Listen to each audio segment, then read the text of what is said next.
Hello students, आज का जो हमारा ये सेशन होने वाला है वो होगा प्रोनाउन के ऊपर।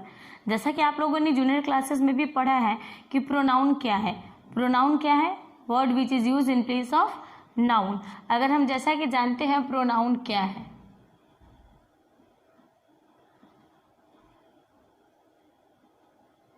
Word use in place of noun. Noun के जगह पे यूज करने वाले वर्ड प्रोनाउन है।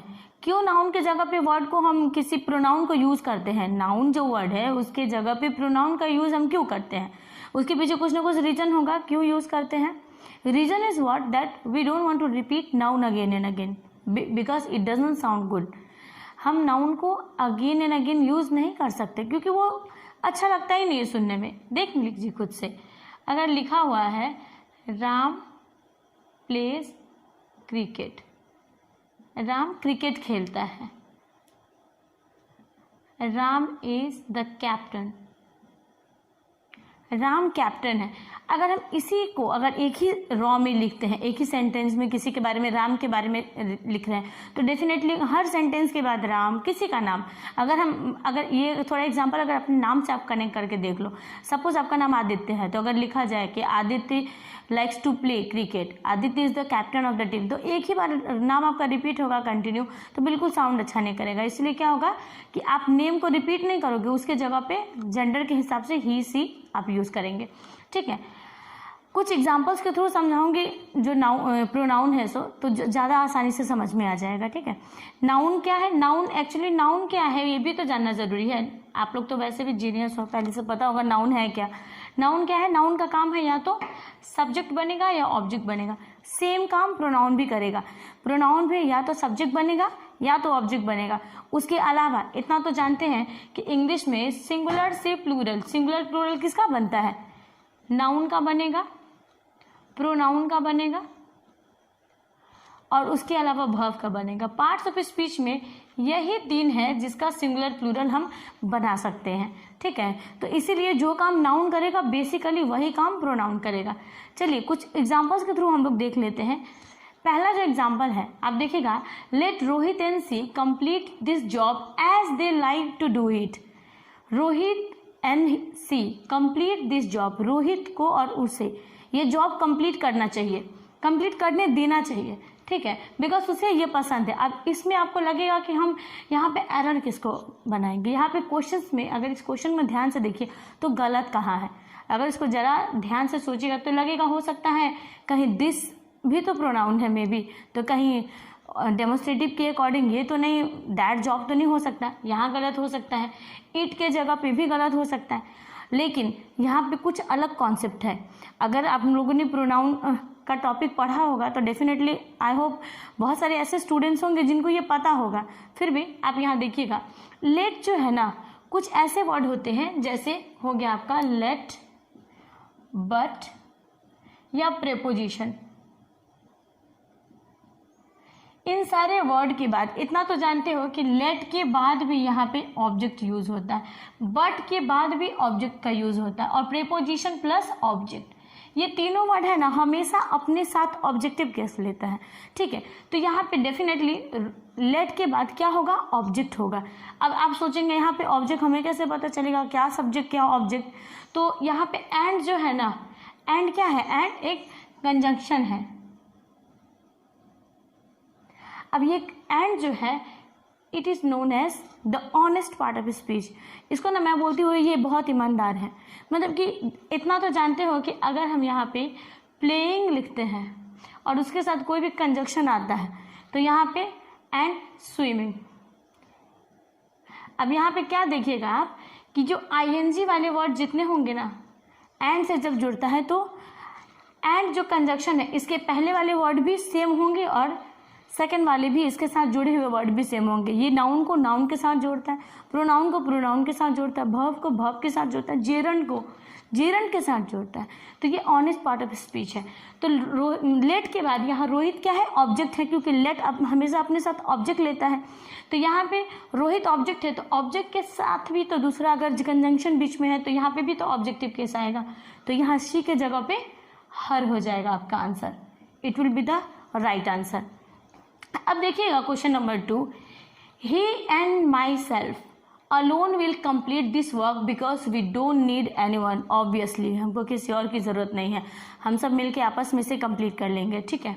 ही एंड माई सेल्फ, अब यहाँ पे जब हम देखेंगे क्वेश्चन तो क्या होगा, he and myself, he and myself, वो और मैं खुद क्यों, वो और मैं, यहाँ पे रिफ्लेक्सिव प्रोनाउन तो आएगा ही नहीं। सेम एग्जाम्पल जैसे कि एंड जो है कंजंक्शन है और एंड के साथ अगर पर्सनल प्रोनाउन लगा हुआ है तो डेफिनेटली यहाँ भी पर्सनल प्रोनाउन ही होगा, ठीक है। तो आपका आंसर यहाँ पे माई सेल्फ की जगह आई होगा। क्लियर। अब क्वेश्चन नंबर 3 देखते हैं।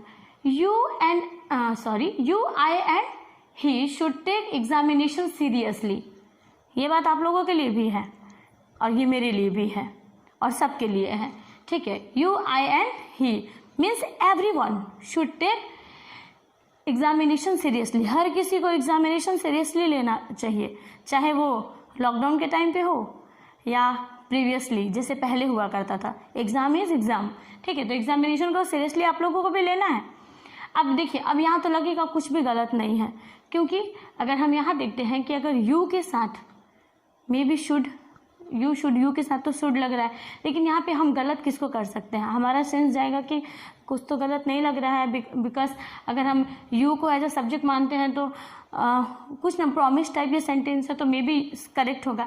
लेकिन यहाँ क्या होगा, यहाँ पे एक छोटा सा कॉन्सेप्ट क्या होता है ना, सेंटेंस 2 तरीके के होते हैं, पॉजिटिव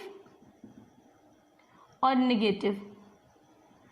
इस सेंटेंस को अगर देखा जाए तो क्या ये पॉजिटिव नेगेटिव सेंटेंस है, क्या हम लोगों को एग्जाम सीरियसली नहीं लेना चाहिए, लेना चाहिए, राइट। तो यहाँ पे ये पॉजिटिव है। जब सेंटेंस आपका पॉजिटिव होगा तो यहाँ पे कॉन्सेप्ट आ जाएगा 2, 3, 1 का, ठीक है। मतलब कि second person, third person, then first person. तो यहाँ पे ये करेक्शन हम इसको कैसे करेंगे, यू, ही एंड आई, ठीक है। अगर वो नेगेटिव होता सेंटेंस, अगर ये जैसे पॉजिटिविटी में सेंटेंस जा रही है, सेंटेंस पॉजिटिव है, अगर यही सेंटेंस नेगेटिव होता तो हमारा कॉन्सेप्ट हो जाता 1, 2, 3 का। समझ में आ रहा है? तो क्लियर हो जाएगा अगर आंसर आपका। तो आप क्लियर है कि अगर सेंटेंस पॉजिटिविटी में जा रही है और यहाँ पे ऑलरेडी एक पर्सन अवेलेबल है, सेकेंड पर्सन, तो पॉजिटिविटी में जा रहा है तो सेकेंड पर्सन ही आएगा पॉजिटिविटी में, तो उसके बाद थर्ड पर्सन और उसके बाद फर्स्ट पर्सन, ठीक है। अब देखिए question number 4, my friend is honest and hard working isn't it. ये इट क्यों लगा यहाँ, my friend non living being है मेरा दोस्त? नहीं। आपका दोस्त नॉन लिविंग बीइंग है? नहीं, हो ही नहीं सकता, ठीक है। अब क्या है, my friend is honest and hard working isn't he, क्योंकि फ्रेंड के बारे में बात हो रहा है तो फ्रेंड क्या है, थर्ड पर्सन, ठीक है। थर्ड पर्सन के लिए यहाँ पे थर्ड पर्सन का यूज हुआ, simple. Now see, my father always, question number 5 क्या है, my father always advises me that I should keep my self away from bad boys. देखिए अब क्या है, ये जो क्वेश्चन है, my father always advises me that I should keep my self away from bad boys. तो यहाँ पे आई होप मेरे इस सेंटेंस में आपको आपका आंसर मिल गया होगा, ठीक है। अब जैसा कि सेंटेंस, अगर इस लाइन को थोड़ा बैक करके देखिएगा तो आपको समझ में आ जाएगा कि मैम ने तो आंसर पहले ही बता दिया, ठीक है। यहाँ पे माई सेल्फ नहीं होगा, क्योंकि जो कुछ वर्ड है ना, जैसे कीप, स्टॉप, बेड, ठीक है, ये ऐसे 3-4 वर्ड है जिसके साथ उसके बाद एक बार आप कीप दे दिए ना तो ये माई सेल्फ लिखने का कोई मतलब ही नहीं बन रहा है, ठीक है। देखिए, माई फादर ऑलवेज एडवाइजेस मी, मेरे पिताजी हमेशा ये सलाह देते हैं मुझे कि मैं उन लोगों से दूर रहूँगा, बैड बॉय से, गंदे लड़कों से दूर रहूँ। तो माई सेल्फ क्यों, मैं खुद क्यों दूर रहूँ, मैं दूर रहूँ, उसके अलावा खुद क्यों जोड़ना, उसमें प्रेशराइज नहीं करना, मतलब एम्फेसाइज इतना ज़्यादा नहीं करना सेंटेंस पे। तो यहाँ पे सिंपल सा एक लॉजिक है ना, अगर कीप लिखा हुआ है, स्टॉप लिखा हुआ है, बेड लिखा हुआ है, तो हम क्या करेंगे, इसके साथ हमेशा माई सेल्फ रिफ्लेक्सिव कभी यूज नहीं होता कहीं भी, ठीक है। Question number 6, he bought the books and put it in the bag. उसने बुक्स लाया और उसे कहाँ रख दिया, बैग में। तो क्या उसने लाया बुक्स को, तो इसमें तो कोई दिक्कत ही नहीं आ रहा है, सेंटेंस तो मे भी सही है, लेकिन यहाँ पे ध्यान देने की ज़रूरत है क्या, बुक्स है यहाँ, ठीक है। तो बुक्स है, प्लूरल है, तो यहाँ पे ईट के जगह पे हम देम का यूज़ करेंगे। क्लियर। क्वेश्चन नंबर 7 देखिएगा, was it him who gave money to buy the books. क्या वो वही था जिसने पैसा दिया बुक्स खरीदने के लिए। तो वह सेंटेंस क्या है, एक क्वेश्चन है, और क्वेश्चन जब शुरुआत होती है तो वॉज इट हिम, हिम तो ऑब्जेक्टिव केस है ना, तो हमारा सेंटेंस तो यहाँ पे ऑब्जेक्टिव केस में नहीं आना चाहिए, सब्जेक्टिव आना चाहिए, क्योंकि हम तो शुरुआत सेंटेंस के सब्जेक्ट के साथ करेंगे ना, तो यहाँ ऑब्जेक्टिव केस का कोई मतलब ही नहीं बनता।